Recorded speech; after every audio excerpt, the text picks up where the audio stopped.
আসলেই ভালো এখানে যে তো গ্রেভি না, এটা আসলে ঝোলটা খুবই সুস্বাদু। বিশেষ করে এই স্পেশালিটি হচ্ছে আপনার পরোটাটা। আপনি একটু খেয়াল করলে দেখবেন যে এখানে পরোটার ভেতরে ওরা হচ্ছে গিয়ে আপনার দিছে, ডাল দিছে, যেটা আপনার অন্যরকম একটা ফিল দিবে। আর মুখে নেওয়ার সাথে সাথে এটা হচ্ছে আপনার গলে যাওয়ার মতো এরকম একটা ফ্লেভার আসে। মাংসটাও ভালো, যদিও খুব নরম না, সফট না, তবে ভালো, খেতে খুবই ভালো লাগে। মুখে নিলে আপনার মুখে আলাদা একটা ফ্লেভার আসবে, যেটা খুবই ভালো। ভাই ব্লগার বলে কেন হাফ পার্সেন্ট ছাড় বাইরে ভিতরে।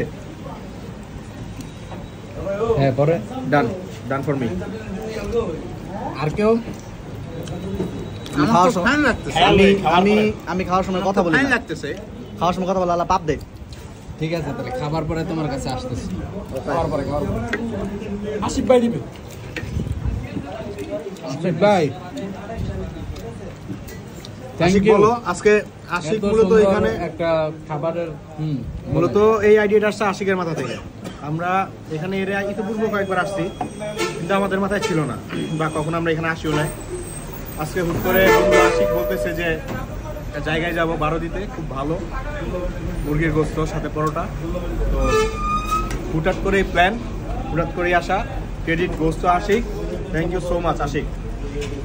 দোয়া করতেন। থ্যাংক ইউ ভাই, থ্যাংক ইউ। বিল তোমার তাড়াতাড়ি বিয়ে হোক, সন্তানের জন্য আল্লাহুম্মা আমিন। আমিন আমিন। আপনি কিছু বলবেন নাকি?